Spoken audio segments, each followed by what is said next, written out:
Contactos de emergencia, una copia de mi testamento y lo más importante, una pequeña nota que había escrito en su escritura adolescente en bucle. Si te olvidan de nuevo, recuerda que yo nunca lo haré. Esa chica no sabía toda la verdad, pero me veía, realmente me veía. Y tal vez ese era el comienzo de algo. No venganza, no castigo, solo respeto propio. Coloqué el álbum de fotos de vuelta en el gabinete, mantuve el cuaderno afuera. Quería recordar porque olvidar, así es como todo había comenzado.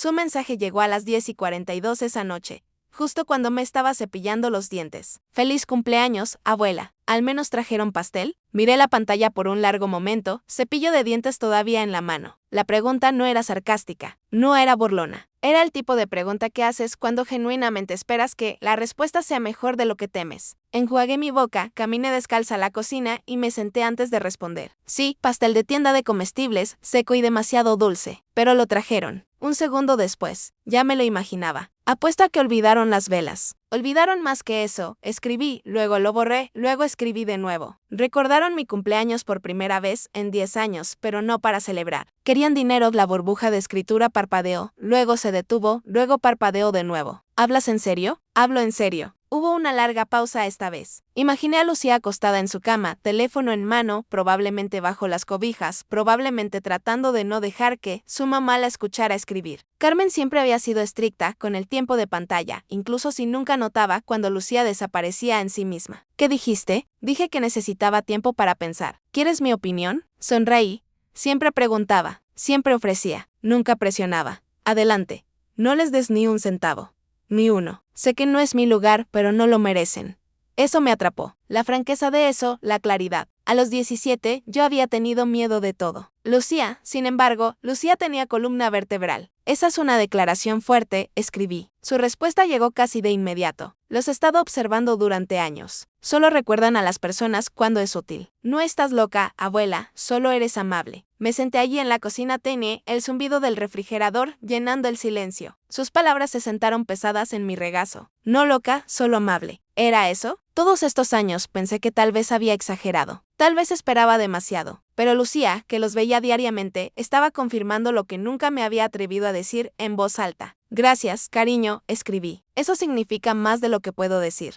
Respondió con un pequeño corazón. Entonces deberías venir a mi obra la próxima semana. Estoy en el conjunto, pero tengo una línea. No me la perdería. Dejé el teléfono y simplemente me senté allí un rato. La cocina se sentía más cálida de alguna manera. O tal vez era yo. Lucía siempre había sido diferente. Escuchaba cuando nadie más lo hacía preguntas reales, recordaba cosas como cómo me gustaba mi té o qué programas estaba viendo o los nombres de mis viejos compañeros de trabajo en el hospital. No me hablaba como si fuera un mueble. No hacía pausas en la conversación para revisar su teléfono y más de una vez me había preguntado, ¿estás bien, abuela? No por obligación, por cuidado me levanté. Caminé al pequeño escritorio cerca de la puerta trasera y abrí el cajón donde guardaba mis archivos de emergencia. Estados de cuenta bancarios, pólizas de seguro, mi testamento. Los números estaban ahí en blanco y negro. Mis ahorros, mis inversiones, el dinero que había protegido silenciosamente desde que Enrique falleció. Y junto a él, metido entre carpetas, había un sobreviejo que nunca había llegado a usar, dirigido en mi letra a Lucía para la universidad o lo que venga después. Todavía no estaba lleno, pero había planeado hacerlo. Algún día, cuando las cosas se calmaran, cuando la casa no necesitara reparaciones, cuando la culpa de decir no a sus padres no se sintiera tan aguda. Pero ahora pensé, ¿por qué esperar? ¿Por qué seguir esperando permiso para hacer lo correcto? Habían olvidado mi cumpleaños durante 10 años, pero Lucía nunca lo había hecho ni una sola vez. Vinieron este año, no por alegría, memoria o disculpa,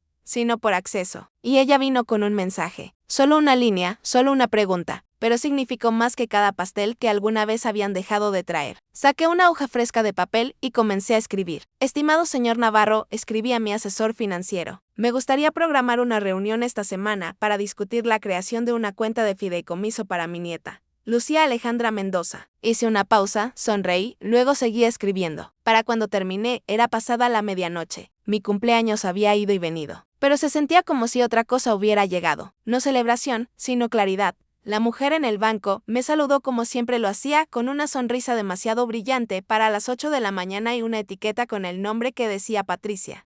aquí para ayudar. La había conocido durante años de la manera en que conoces a las personas que manejan tu dinero, pero nunca preguntan sobre tu vida. Buenos días, señora Márquez. ¿Tiene una cita? Llamé ayer. Me gustaría reunirme con el señor Navarro sobre algunos cambios en mi cuenta. Su sonrisa vaciló ligeramente, como si ese tipo de oración usualmente viniera de clientes más jóvenes en trajes a medida, no de mujeres mayores en cardigans sensatos y zapatos discretos. Por supuesto, déjeme verificar si está disponible. 5 minutos después, estaba sentada en una oficina familiar con paredes beige y impresiones enmarcadas de veleros. El señor Navarro, Mateo, era un hombre tranquilo de unos 50 años, con ojos calmados y un tono paciente. Había manejado la pensión de Enrique después de que murió y luego me ayudó a poner lo poco que tenía en inversiones estables. No éramos amigos exactamente, pero siempre me había tratado como algo más que un número. Señora Márquez, dijo, cruzando las manos. ¿Qué puedo hacer por usted hoy? Coloqué la carpeta en su escritorio. Quiero discutir limitar el acceso a mis fondos y establecer un fideicomiso para mi nieta. Sus cejas se levantaron, pero no parecía sorprendido. Por supuesto. ¿Es esta una decisión reciente? Asentí, pero no repentina. Abrió la carpeta, escaneó las páginas que había traído. Había hecho copias de cada transacción que pude encontrar que había ido a Roberto, Carmen o Diego. Cada una marcada con la fecha, el monto y una nota. Depósito de casa, cirugía dental, segundo negocio fallido. Me gustaría asegurarme de que ninguno de ellos pueda retirar de mis cuentas. Sin poder notarial, sin transferencias automáticas, nada. Mateo levantó la vista. Todo eso es factible. ¿Le gustaría revocar algún permiso existente? Sí, inmediatamente. Asintió y comenzó a escribir y el fideicomiso. Saqué un documento fresco de la carpeta. Esto es lo que quiero. Un fideicomiso universitario para Lucía. No contingente a nada, solo algo que es suyo para cuando lo necesite. Mateo estudió el papel. Entiende que esto significa que esos fondos no serán accesibles para nadie más, incluyéndola a usted. Lo entiendo. ¿Y está segura? Lo miré directamente. Durante 10 años, olvidaron que existía hasta que necesitaron un cheque. Lucía es la única que ha recordado que yo era una persona. No discutió, pasamos por el papeleo. Tomó más tiempo del que pensé. Formularios, firmas, verificaciones. En un momento, Mateo se reclinó y dijo, es raro ver a alguien tan preparado. Sonreí débilmente. He tenido mucho tiempo para pensar. Para cuando salí del banco, el sol estaba más alto en el cielo y me sentía más ligera. No feliz, todavía no, pero más clara. En la cafetería de la esquina, me di el gusto de un panecillo y té. Me senté junto a la ventana y observé la calle. 2 madres estaban cargando niños pequeños en asientos de auto. Un hombre con traje pasaba caminando, discutiendo por su teléfono. Un adolescente sostuvo la puerta abierta para una mujer mayor con andadera. La vida aún seguía, indiferente a los cumpleaños o traiciones o préstamos atrasados. Y yo todavía estaba aquí en ella. Saqué mi teléfono y abrí la aplicación bancaria. Mis cuentas estaban intactas. Mi solicitud de fideicomiso marcada como en proceso. Hice clic en el historial de transacciones y me desplacé por páginas de retiros que había dejado de notar. Pagos automáticos para la vieja tarjeta de crédito de Diego. Transferencias a Roberto para emergencias. Las cuotas del gimnasio de Carmen, de alguna manera vinculadas a mi cuenta, desde hace años y nunca eliminadas. Una amargura suave se instaló en mí. No ácida, solo pesada. Ni siquiera se habían molestado en ocultarlo. Todo había sido tan casual, tan asumido, y yo lo había permitido. Pero no más cerré sesión, deslicé el teléfono en mi bolso y volví a salir a la luz del sol. De vuelta en casa, imprimí la confirmación de los cambios y los archivé ordenadamente. La carpeta con el nombre de Lucía se estaba haciendo más gruesa. Agregué una nota en el frente en caso de que me pase algo. Me senté en la mesa de la cocina, abrí el cuaderno que había redescubierto y agregué una entrada más. 17 de marzo, cerré todas las cuentas a la familia. Fideicomiso establecido para Lucía. Primer día en 10 años que no me sentí como un plan de respaldo. Luego me hice un almuerzo apropiado. Ensalada de pollo, pan tostado, el té bueno que usualmente guardaba para compañía que nunca llegaba. Me senté en el cuarto del sol y comí lentamente con un libro en mi regazo y sin interrupciones. Era la mayor paz que había sentido en años. Y por una vez no estaba esperando que sonara el teléfono. Roberto llegó un jueves, no con pastel, no con disculpas, sino con ese mismo tono firme que había desarrollado durante sus años en bienes raíces. Flores, ni siquiera un mensaje. Cirugía la semana pasada. Nadie vino, pasé las páginas, sintiendo cada entrada como un pequeño corte de papel. Ninguno profundo solo, pero juntos 1000 pequeñas heridas que nunca había dejado sanar. ¿Por qué las había escrito? Para recordar, para probarme a mí misma que no estaba en mi cabeza. Creo que parte de mí sabía incluso entonces que algo se estaba deslizando, que algún día necesitaría sostener la verdad en mis manos, no para acusarlos, ni siquiera para defenderme, sino para dejar de dudar de lo que ya sentía en mis huesos. Cerré el cuaderno y lo coloqué al lado de los álbumes. Y luego caminé por la casa como una extraña, recorriendo un museo de mi propia vida.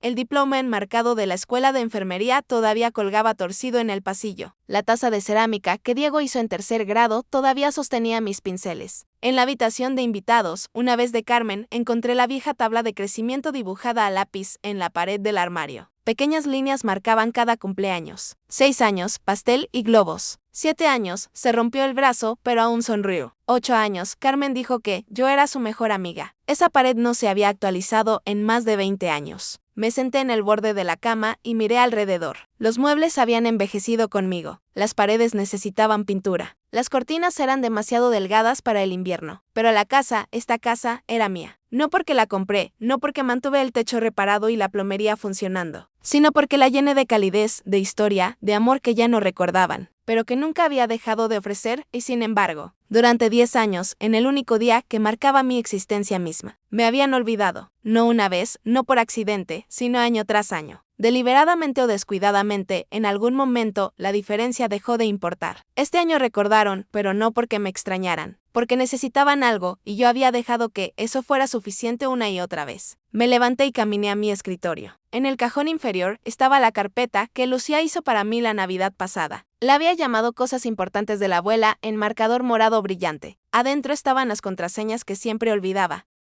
Para cuando salí del banco, el sol estaba más alto en el cielo y me sentía más ligera. No feliz, todavía no, pero más clara. En la cafetería de la esquina, me di el gusto de un panecillo y té. Me senté junto a la ventana y observé la calle. 2 madres estaban cargando niños pequeños en asientos de auto. Un hombre con traje pasaba caminando, discutiendo por su teléfono. Un adolescente sostuvo la puerta abierta para una mujer mayor con andadera. La vida aún seguía, indiferente a los cumpleaños o traiciones o préstamos atrasados. Y yo todavía estaba aquí en ella. Saqué mi teléfono y abrí la aplicación bancaria. Mis cuentas estaban intactas. Mi solicitud de fideicomiso marcada como en proceso. Hice clic en el historial de transacciones y me desplacé por páginas de retiros que había dejado de notar. Pagos automáticos para la vieja tarjeta de crédito de Diego. Transferencias a Roberto para emergencias. Las cuotas del gimnasio de Carmen, de alguna manera vinculadas a mi cuenta, desde hace años y nunca eliminadas. Una amargura suave se instaló en mí. No ácida, solo pesada. Ni siquiera se habían molestado en ocultarlo. Todo había sido tan casual, tan asumido, y yo lo había permitido. Pero no más cerré sesión, deslicé el teléfono en mi bolso y volví a salir a la luz del sol. De vuelta en casa, imprimí la confirmación de los cambios y los archivé ordenadamente. La carpeta con el nombre de Lucía se estaba haciendo más gruesa. Agregué una nota en el frente en caso de que me pase algo. Me senté en la mesa de la cocina, abrí el cuaderno que había redescubierto y agregué una entrada más. 17 de marzo, cerré todas las cuentas a la familia. Fideicomiso establecido para Lucía. Primer día en 10 años que no me sentí como un plan de respaldo. Luego me hice un almuerzo apropiado. Ensalada de pollo, pan tostado, el té bueno que usualmente guardaba para compañía que nunca llegaba. Me senté en el cuarto del sol y comí lentamente con un libro en mi regazo y sin interrupciones. Era la mayor paz que había sentido en años. Y por una vez no estaba esperando que sonara el teléfono. Roberto llegó un jueves, no con pastel, no con disculpas, sino con ese mismo tono firme que había desarrollado durante sus años en bienes raíces. Puedo darme cuenta. Papá sigue preguntando si he hablado contigo. Roberto llamó 2 veces. Incluso Diego dejó un mensaje de voz. Me imagino que se están preguntando qué estoy planeando. Lucía me dio una mirada larga. ¿Estás planeando algo? No era una pregunta. Dejé las tazas de té. Estoy protegiendo algo. Hay una diferencia. Asintió, pero sus cejas se apretaron. ¿Es sobre el dinero? En parte, pero no de la manera en que piensan. Bebió su té. Están acostumbrados a que seas bueno, segura, predecible, generosa. Sonreí débilmente. Han confundido la amabilidad con debilidad. Lucía dudó, luego se inclinó hacia adelante, codos en la mesa. ¿Puedo preguntar algo? Y no tienes que responder. Siempre. ¿Por qué ahora? Dijo en voz baja. Después de todos estos años, ¿por qué trazar la línea ahora? La pregunta se instaló entre nosotras. La miré, realmente la miré, las pecas que había heredado de mí, la barbilla obstinada que obtuvo de su abuelo, la preocupación que no pertenecía al rostro de una joven de 17 años. Porque algo en mí se rompió, dije. No como una banda elástica, no en voz alta, simplemente finalmente se rompió. Esperó. Me senté sola en 10 cumpleaños. Los perdoné 10 veces. Hice las paces con el silencio. Me dije a mí misma que no era personal. Pero este año vinieron. no por amor, no para hacer las paces. Vinieron por dinero, y eso me dijo todo lo que necesitaba saber. Lucía bajó la mirada a su té, luego volvió a mirar. Lo siento, abuela. No lo sientas, dije. Tú fuiste la única que recordó, la única que no vino con condiciones. Parpadeó fuerte una vez. No quiero nada de ti. Solo más tiempo. Alcancé su mano a través de la mesa. Y lo tendrás. Mientras esté respirando, Lucía, nunca te preguntarás dónde estás parada conmigo. Sonrió, pero temblorosa. No vas a decirme lo que has hecho, ¿verdad? No, todavía no. ¿Me gustará? Espero que sí. Vinieron. No con historias, no con recuerdos. Vinieron con una solicitud. Diego, necesitabas un préstamo. Roberto, respaldaste la urgencia. Carmen, trajiste el pastel como si pudiera endulzar la transacción. Se pararon en mi hogar y trataron mi hito no como algo para celebrar, sino como una excusa conveniente para discutir deudas. Vi la forma en que se movieron cuando dudé, la forma en que sus voces se tensaron, la forma en que el afecto se convirtió en presión. No vinieron a honrarme, vinieron a cosechar, y algo en mí se rompió. No del tipo suave y lloroso de ruptura, del tipo limpio, del tipo final. Así que miré hacia atrás. Conté cada peso dado, cada día festivo perdido, cada vez que me necesitaban y aparecí. Y lo vi claramente. Había dado todo y no pedí nada, y a cambio me dieron ausencia. Verán, los hijos no tienen derecho a los sacrificios de sus padres, pero sí son responsables de cómo tratan a las personas que los hicieron posibles. Ya no soy su red de seguridad, ya no soy un plan de respaldo. Soy su madre, una mujer con nombre, un pasado y un futuro que no se debe a su conveniencia. De este punto en adelante, mis decisiones reflejarán eso. Pueden llamar a esto traición, pueden llamarlo ingrato, incluso pueden intentar intervenir legalmente, tejiendo una narrativa sobre confusión o edad. Pero sepan esto, no hay nada confuso sobre mí ahora. Soy más yo misma de lo que he sido en décadas. Y aunque los amo, como siempre lo haré, ya no financiaré la versión de ustedes que olvida quién soy cuando no necesitan algo. Ustedes son adultos, y ahora yo también. Elena doblé la carta. La metí en un cajón junto a mi testamento. No como munición, sino como testimonio, en caso de que alguna vez preguntaran. En caso de que uno de ellos algún día quisiera entender. No la envié porque no estaba escribiendo para ellos. Estaba escribiendo para la mujer que una vez creyó que el silencio era noble, que la autoanulación era amor. Y ahora, finalmente, esa mujer se había liberado.